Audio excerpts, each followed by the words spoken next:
3 মাস করে যেহেতু আমার টিউশন হবে টাকা দুবারের ব্যবস্থা হলো, মৌলভীবাজারে আবার চলে আসে। মৌলভীবাজারে এসে মৌলভীবাজার সরকারি কলেজে আমি আবার ভর্তি হওয়ার পর আমার এক নানা ছিল, উনি লন্ডনে ওনাকে সবাই মৌলভীবাজারের হাত থেকে আমি চিনত, ওনার কাছে গেল।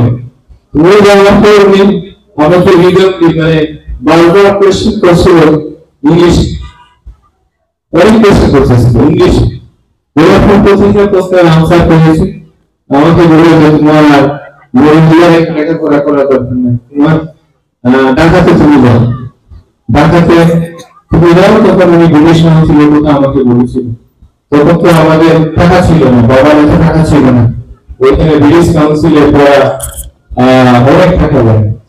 তারপর আব্বাকে ওই নামে ডাকলেন, দেখার পরে আমার সঙ্গে কথা বললেন যে ও অনেক ট্যালেন্টেড, একদিন অনেক বড় হলো, তাকে তুমি ব্রিটিশ কাউন্সিলে 1 বছর পড়ানোর পরে তারপরে নতুন পড়েন।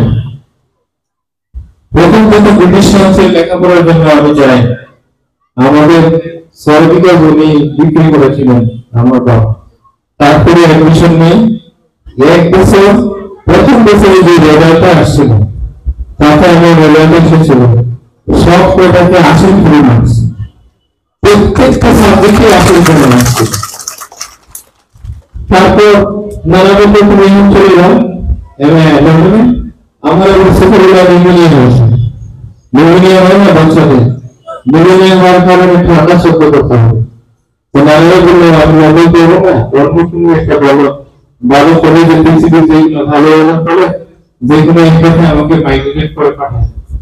তখন উনি ওই সময় উনি খুব শিক্ষিত মানুষ ছিল, একটা কলেজ দায়িত্ব ছিল মাদ্রাস খ্রিস্টান কলেজ। আজকে মাদ্রাস খ্রিস্টান কলেজ পৃথিবীর 7ম কলেজ, আর ভারতবর্ষের আজকে 3য়।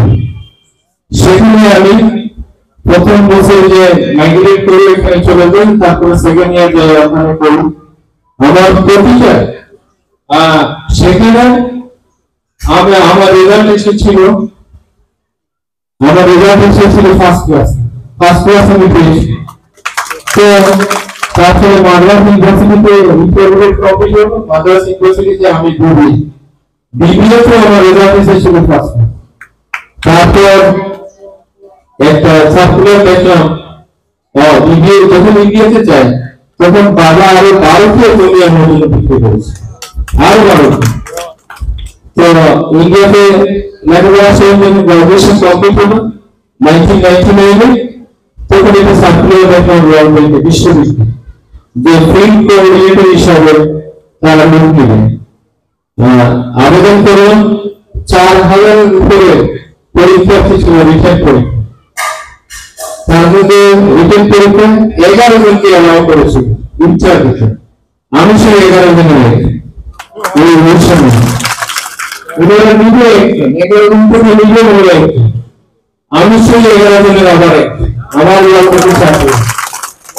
আমাকে প্রশ্ন করেছিল যে 9টা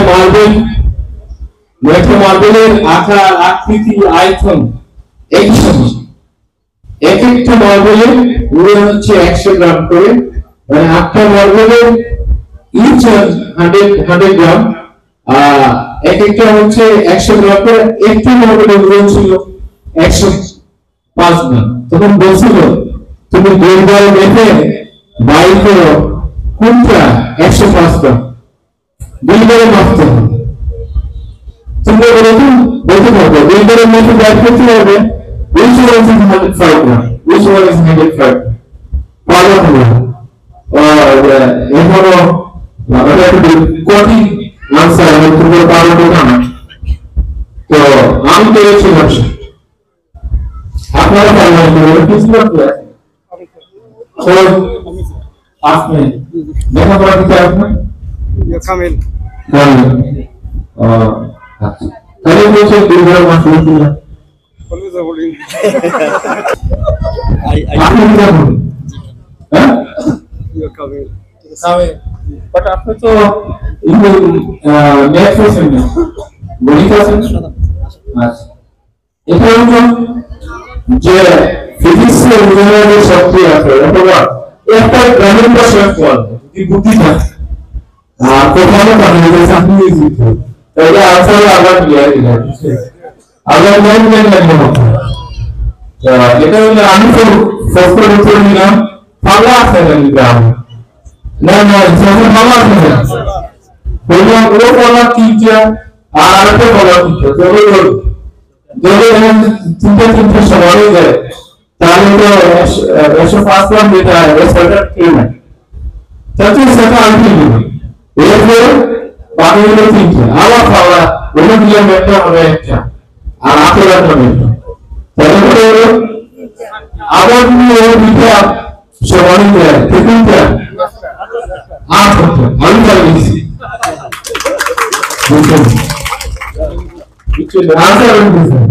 তারপরে আপনার আমার প্রশ্ন হলো যদি বলতো এই রোগের বাতাস কোন দিকে যাচ্ছে আপনারা বলছেন এই বাতাস কোন দিকে যাচ্ছে হ্যাঁ আপনি কথা দেখেন আনসার রিয়েলিস্টিক আপনার আনসার রিয়েলিস্টিক হয়েছে 500 অনুরূপ করে দিচ্ছি আপনারা কোথায় কোন দিকে কথা বাতাস বাইরে আপনি বলে বাইরে আর আপনি আপনার উপর দিবেন আনসার করব আমি তুমি ক্যামেরা বুঝলাম আমার একটা সিরিয়াল নেম তারপরে বলে তারপর বলে আছে লাইট বলে তারপর আমি বললাম সিগারেট নিব আর লাইটার জ্বালাবো জ্বালায় একটা টান দিয়ে ব্লক ফেলে দেবো ব্লক এই দিকে যাচ্ছে সে ব্লকে দেখা যায় বাতাস তো দেখা যায় না তো ব্লক এই দিকে যাচ্ছে বাতাসও সেই দিকে যাচ্ছে